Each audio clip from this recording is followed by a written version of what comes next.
Hi guys, and welcome back to Macaroon. I've always wanted to make a jelly cube slime, but somehow I missed the bandwagon and now there are hundreds of videos showing you how to make this.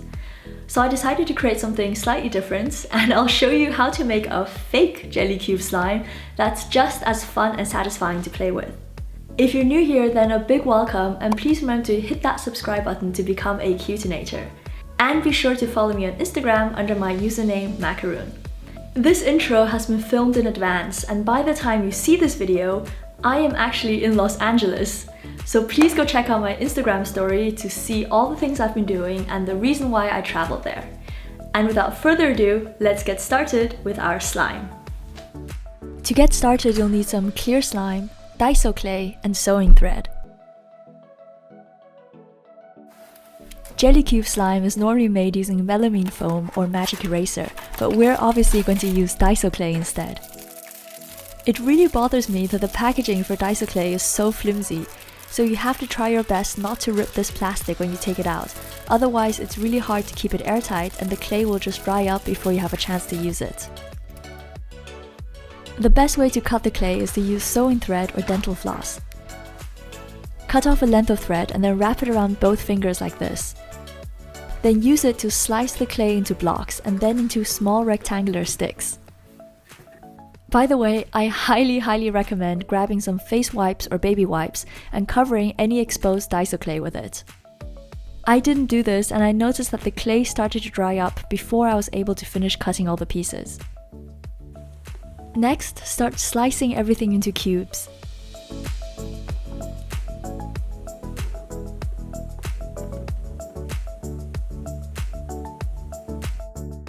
I found that cleaning the thread or using a new thread helps you get a nicer cut, so be sure to replace this from time to time.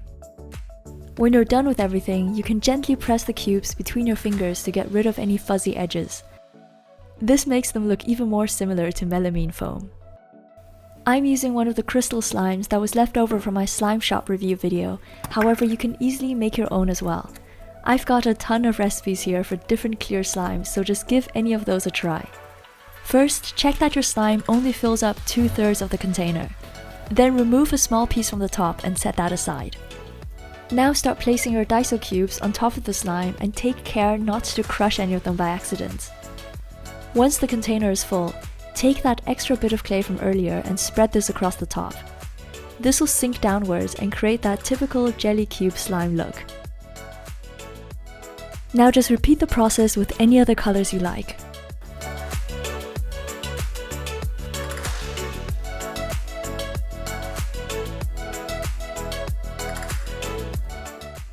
And this is how the final result looks.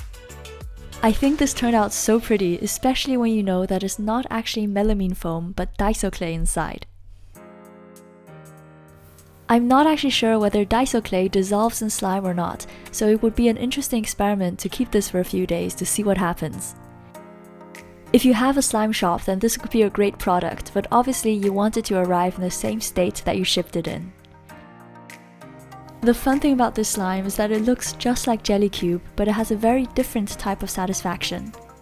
Instead of crunching the cubes together, you can squish each one of them flat, and you get these little flower petal shapes inside the slime.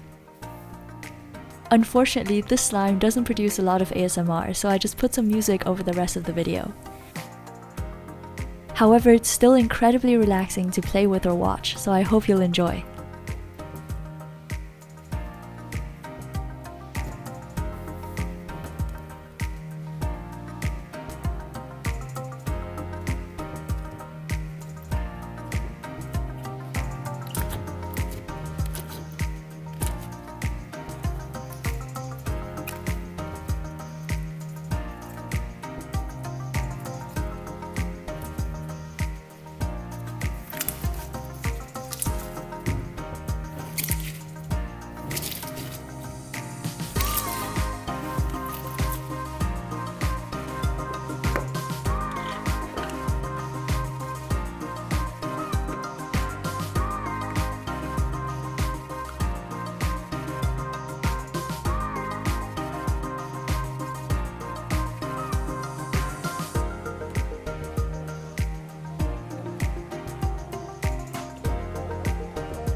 So thank you so much for watching, and I really hope you enjoyed this quick and fun little slime. If you remake anything from my videos, then please tag me on Instagram because I love seeing all of your work. I'm Joanna, thank you so much for watching, and I'll see you in my next video. Bye!